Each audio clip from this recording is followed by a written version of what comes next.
फिरोजाबाद जनपद न्यायालय के अधिवक्ताओं ने बार एसोसिएशन के नेतृत्व में एडवोकेट संशोधन प्रस्तावित बिल का विरोध जमकर किया। अधिवक्ताओं ने बाजुओं पर काली पट्टी बांधकर जुलूस के रूप में जनपद न्यायालय के गेट नंबर 3 से नेशनल हाईवे होते हुए जिलाधिकारी कार्यालय पर पहुंचे और कुछ देर के लिए अधिवक्ता नेशनल हाईवे पर रुक गए, जिससे वाहनों की लंबी लंबी लाइनें लग गईं। अधिवक्ताओं ने संशोधित कानून वापस लेने के लिए जमकर नारेबाजी की। महामहिम राष्ट्रपति के नाम ज्ञापन सौंपा।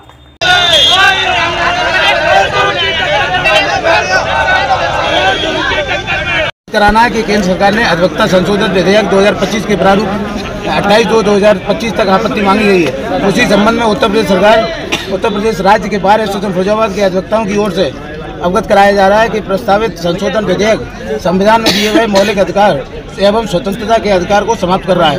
यह उल्लेखनीय है कि भारत देश की आज़ादी के बाद से आज तक राष्ट्र निर्माण में महत्वपूर्ण भूमिका अधिवक्ताओं की रही है। समाज के सबसे कमजोर व्यक्तियों को न्याय दिलाने में अधिवक्ता समाज हमेशा तत्पर रहा है। अधिवक्ताओं के सहयोग के बगैर समाज में न्याय की कल्पना संभव नहीं है।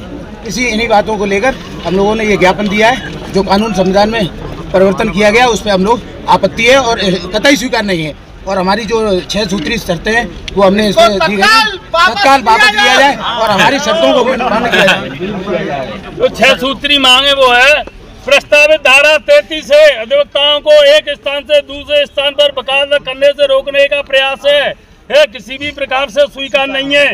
प्रस्तावित धारा 35 के द्वारा अधिवक्ताओं की आवाज को दबाने का प्रयास है। अधिवक्ताओं के विरुद्ध झूठी शिकायत के द्वारा उनकी वकालत समाप्त करने और बेवजह जुर्माना लगाने का कानून किसी भी प्रकार से स्वीकार नहीं है।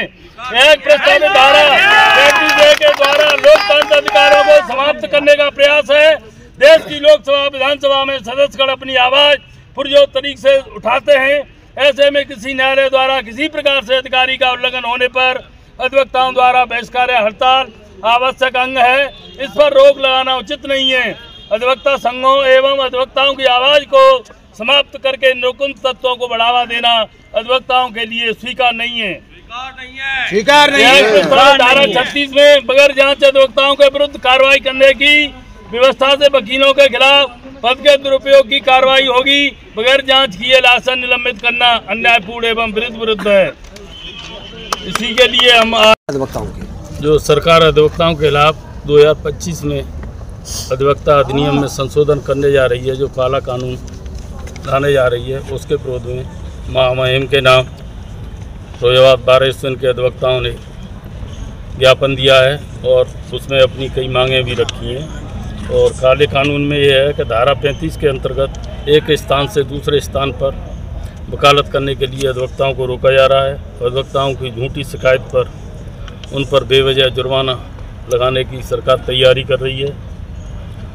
और किसी प्रकार के कोई अधिकारी या कोई भी प्रशासनिक अधिकारी गलत काम करता है तो उसके खिलाफ हम हड़ताल न कर सकें, इस पर भी रोक सरकार लगाने जा रही है। और अधिवक्ताओं के विरुद्ध बिना वजह कार्रवाई करके अपने पद का दुरुपयोग करेगी। इससे अधिवक्ताओं का बेवजह उत्पीड़न होगा।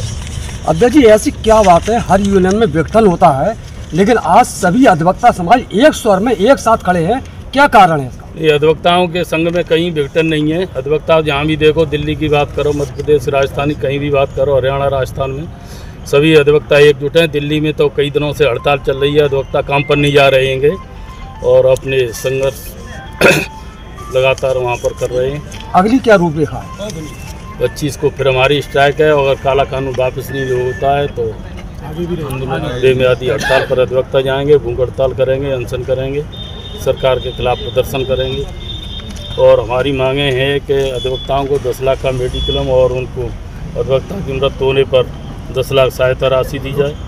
और जो 500 रुपया स्टाम्प राय शुल्क लिया जाता है उसमें से अधिवक्ताओं को कोई सुविधा नहीं दी जा रही है। उसमें से कम 2% उसका अधिवक्ताओं को वापस किया जाए।